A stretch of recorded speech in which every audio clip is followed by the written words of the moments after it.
Ensayo sobre la naturaleza y función del sacrificio. Definición y unidad del sistema sacrificial.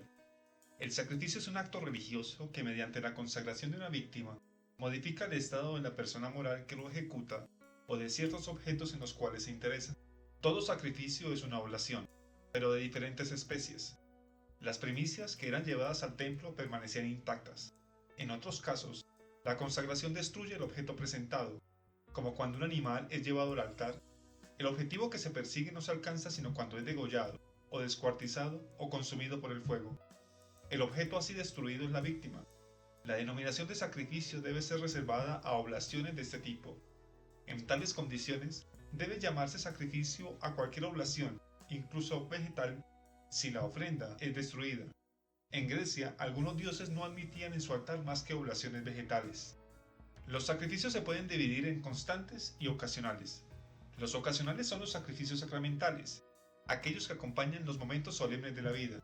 Cierta cantidad de estos sacrificios forman parte del ritual doméstico. Son aquellos que tienen lugar durante el nacimiento, la tonsura ritual, la partida del pupilo, el matrimonio. Dentro de los sacrificios constantes o periódicos, vinculados a algunos momentos fijos, están el sacrificio de la luna nueva o el plenilunio, los sacrificios de las fiestas estacionales y pastorales, de las primicias de fin de año. Esquema del sacrificio. La entrada. El sacrificio que se tomará como referencia será el animal hinduista védico. El sacrificio es un acto religioso que no puede ejecutarse sino en un medio religioso y por intermedio de agentes esencialmente religiosos. En general, antes de la ceremonia, ni el sacrificante, ni el sacrificador, ni el lugar, ni los instrumentos, ni la víctima, tienen ese carácter en el grado conveniente. La primera fase del sacrificio consiste en cambiar ese estado, hacer el tránsito de lo profano a lo sagrado. El sacrificante alude al sujeto que recoge los beneficios del sacrificio o padece sus efectos. El sacrificante puede ser un individuo, una colectividad, una familia, clan, tribu, nación, sociedad secreta. El sacrificante está obligado a ser el mismo Dios para estar en condiciones de actuar sobre ellos. Para eso le construyen una choza especial, lo afeitan, le cortan las uñas, pero a la manera de los dioses, es decir, en el orden inverso de aquel que siguen habitualmente los hombres. Después de tomar un baño purificatorio, se reviste de una vestimenta de lino nueva. Luego, después de las diferentes unciones, lo recubren con piel de antílope negro. Se cubre la cabeza y le hacen cerrar el puño, como el estado de un feto. Lo hacen ir y venir alrededor del hogar hasta la gran ceremonia de la introducción del soma. Entonces abre los puños, se descubre, es Dios. No debe tener relaciones con los hombres de las castas impuras, ni con las mujeres. No responde a quien lo interroga, no lo toca. Al ser un Dios está dispensado de todo sacrificio. No toma más que leche, alimentación de ayuno. Estos ritos no son particulares de los hindúes. En el mundo semítico, Grecia y Roma, también se suministran ejemplos semejantes.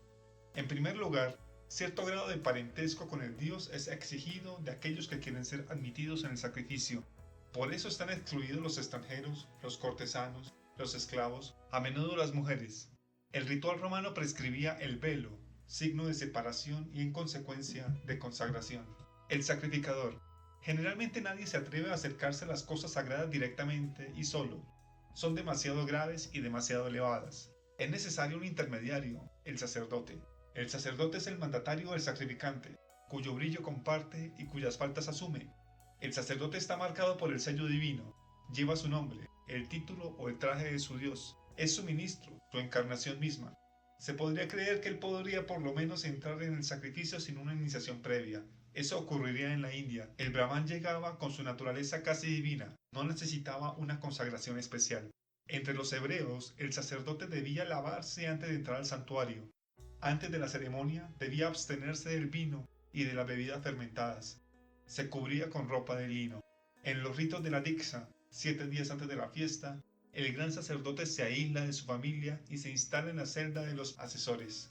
Como el sacrificante hinduista es objeto de todo tipo de cuidados, la víspera lo rodean los ancianos que leen la sección de la Biblia donde se expone el ritual del Kippur, le dan poco de comer, lo conducen a una habitación especial, debe velar toda la noche porque en el sueño suele contraer manchas involuntarias. Los instrumentos. El sacrificio no puede tener lugar en cualquier momento ni en todas partes. En Asiria estaba prohibido el sacrificio los días 7, 14 y 21 del mes. Cuando el sacrificio se hace en un templo, las consagraciones previas son inútiles. Es lo que ocurre con el ritual del sacrificio hebreo tal y como es regulado por el ritual del Pentateuco. Entre los hindúes no había templo. Cada uno podía escoger el lugar que quería para sacrificar, pero debía consagrarlo con cierta cantidad de ritos, de los cuales el más esencial era establecer los fuegos. El fuego del sacrificio no es otro que la divinidad misma que devora a la víctima, es el signo de consagración que lo abraza. Otro instrumento es el poste al que va a estar atado el animal. El árbol con que fue hecho ya tenía una naturaleza divina que unciones y libaciones reforzaron aún más. Por su tallo esbelto, recuerda la manera en que los dioses subieron al cielo. Por su parte superior, da poder sobre las cosas celestiales. Por su parte mediana, sobre las cosas de la atmósfera. Y por su parte inferior, sobre aquellas de la tierra. La víctima. Todo converge hacia la víctima que ahora va a desaparecer. En ocasiones la víctima era sagrada por el solo hecho de su nacimiento. La especie a la que pertenecía estaba unida a la divinidad. Yahvé nunca admitió más que las 4 especies de animales puros: ovinos, bovinos, caprinos y palomas. Pero a menudo aún no tenía nada de sagrado en ese momento. Debía carecer de defectos, enfermedades, invalideces. Debía tener tal color. En Grecia, las víctimas destinadas a dioses celestiales generalmente eran claras. Debían tener tal edad, tal sexo, según los efectos que se debían producir. En algunos países se la adornaba, se la peinaba, se la blanqueaba, se le doraban los cuernos, se le ponía una corona, se le decoraba con cintas. En México, en Rodas, se embriagaba a la víctima. Esa embriaguez era un signo de posesión. El espíritu divino invadía a la víctima. En el ritual hinduista la víctima es bañada. Se la introduce mientras se hacen diferentes libaciones. Al mismo tiempo se invoca al dios, amo de los animales, para que consienta en que utilicen su propiedad como víctima.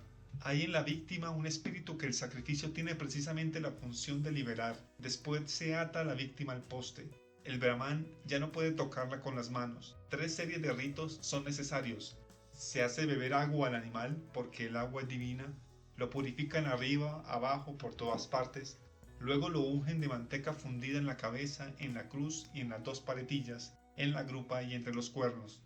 Del fuego de los dioses, un sacerdote toma una antorcha y con esa antorcha en la mano da 3 vueltas alrededor del animal. Era el dios Agni quien rodeaba al animal por todas partes. Lo consagraba, lo separaba. En algunos casos, esa asociación entre la víctima y el sacrificante se realiza mediante un contacto material entre el sacrificante, en ocasiones el sacerdote, y la víctima. Ese contacto en el ritual semítico es obtenido por la imposición de las manos y en otras partes por ritos equivalentes. Algunos rituales prescriben que mientras se conduce a la víctima al lugar del homicidio, se hagan libaciones y expiaciones. Se disculpaban por el acto que iban a realizar, gemían por la muerte del animal, lo lloraban como un pariente. En Atenas, el sacerdote del sacrificio de las bufonias se escapaba arrojando su hacha. Todos aquellos que habían tomado parte en el sacrificio eran citados en el Pritaneo, se echaban la culpa unos a otros. Finalmente condenaban al cuchillo, que era arrojado al mar. En Judea, las víctimas eran atadas a los cuernos del altar, de diferentes lados según la naturaleza del sacrificio, y parecen haber tenido la cabeza hacia el este. Los ritos de la muerte eran extremadamente variables, pero cada culto exigía que fuesen escrupulosamente observados. Por lo general, a la víctima se le cortaba la nuca o el cuello. La lapidación era un rito antiguo que ya no aparece en Judea. En otras partes la víctima era abatida o ahorcada. En Metridio, Arcadia, el rito ordenaba despedazar a la víctima. En Grecia, en los sacrificios a las divinidades acuáticas, se hacía correr la sangre en el agua. La incineración era otro medio. En todos los sacrificios hebreos, así como la sangre era enteramente atribuida por vía de aspersión o de efusión, la grasa y las vísceras eran quemadas en el fuego del altar. En los sacrificios romanos, los sacerdotes comían la carne. El Levítico permite comer al día siguiente de la ceremonia del cordero, pero si todavía quedaban al tercer día, debían ser quemadas. Generalmente la víctima debía ser comida el mismo día del sacrificio.